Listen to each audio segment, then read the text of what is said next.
welcome back everyone. I'm Jeffrey Kramer Jr. This is the Jeffrey's Friends of Faith series, a season of prayer.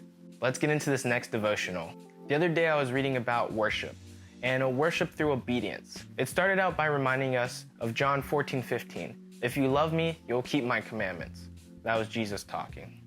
Going on to say that inward faith manifests itself as outward obedience. Obedience isn't something that happens overnight. It's a constant battle of, do I do this? Do I do that? A battle of doing what we want versus what God wants. And there's one thing that God wants us to do and tells us to do, and that's bring our struggles to Him in prayer. Let's look at what God says in 2 Chronicles chapter 7. He's talking to Solomon, and let's look at verses 12 through 15. And let's focus on verse 14. And the Lord appeared to Solomon at night and said to him, I have heard your prayer and have chosen this place for myself as a house of sacrifice. If I shut up the heavens so that there is no rain, or if I command the locusts to devour the land, or if I send pestilence among my people, and my people who are called by my name humble themselves and pray and seek my face and turn from their wicked ways, then I will hear them from heaven, will forgive their sin, and will heal their land. Now my eyes will be open and my ears attentive to the prayer offered in this place. Let me read verse 14 one more time.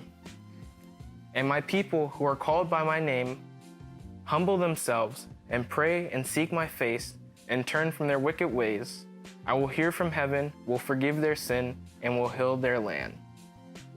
God is instructing us to come to Him in prayer, humbly and seeking Him. Jeremiah wrote a letter to those in captivity in Babylon, and it contained the words of God. Jeremiah chapter 29:11 is what a lot of people focus on, but let's look at verses 12 through 13. Jeremiah 29:12 through 13. Then you will call upon me and come and pray to me, and I will listen to you. You will seek me and find me when you search for me with all your heart. I will be found by you, declares the Lord, and I will restore your fortitudes and will gather you from all the nations and from all the places where I have driven you, declares the Lord, and I will bring you back to the place from where I sent you into exile. When we come to the Lord in prayer, He will listen. I really like what the last part of verse 13 says. When you seek for me with all your heart, I will be found by you. Verse 13 and 14. This is what I want to do with my life. I want to seek God with all of my heart. I want to worship God with all my heart. But I'm going to start by praying with all of my heart. That's what I want to focus on in this season of my life. I want to pray like God is right there next to me. I want to pray like His miracles are happening right in front of my eyes. He says in Psalms 91:11, for He will give His angels charge concerning you to guard you in all of your ways. I want to pray like those angels are surrounding me and I can see them and touch them. That's the kind of prayer I want to pray. And that begins by praying with all my heart. We know that God wants us to talk to Him, and we can't forget that He will take care of us. Let's look at 1 John 5:14 through 15. This is the confidence which we have before Him, that if we ask anything according to His will, He will hear us. And we know that He hears us in whatever we ask. We know that we have the requests which we have asked from Him. God wants to hear our request. He's commanding us. He's telling us to come to Him with our request. And if we want to worship through obedience, we have to pray.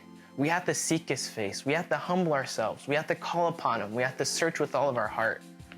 And when we do all those things, or even just attempt to do those things, we know that He will hear us. Isn't that great?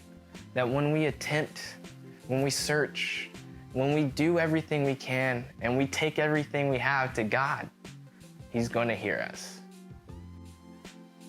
That puts a smile on my face and makes my heart rest a little bit easier. Let's end this with a couple questions for reflection.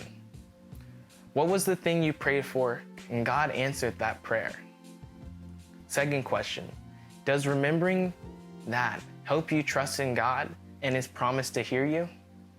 And lastly, what are you doing to help you search for God with all of your heart? Let me answer that last question for me. What am I doing to seek God with all my heart? Well, first I'm getting to know Him. And I'm getting to know Him by reading through His word that He's given to us. And so that's the journey I'm on. Like I said before, I'm reading through the New Testament from start to finish. Then I'll get to the Old Testament, start to finish. And I really want to dive in and learn as much as I can about these books, about the authors, about what was written, so I can know who God is and what He's saying. All right, that's all I have for you guys. I hope you have a good day, a good rest of your week. I hope you feel a little bit closer to God, and I hope you do something to help you search for Him. Stay blessed, and I'll talk to you next time on Jeffrey's Friends of Faith, a season of prayer.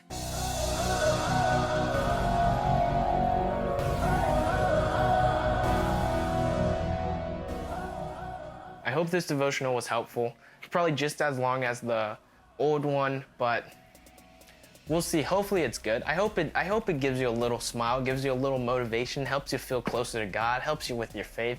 One day I'll get them down real nice, real short and simple. But I just get so excited. I read a devotional and then the wheels start turning, and then it relates to something I read the night before or something I read earlier, and then I'm just pulling things and I'm like, oh, I read this, or me and Kennedy read something, and oh man, I just get going and then I start typing, and it's great. It's great. I feel bad. I don't feel that bad. It's a good thing. This is what I want to spend my time on.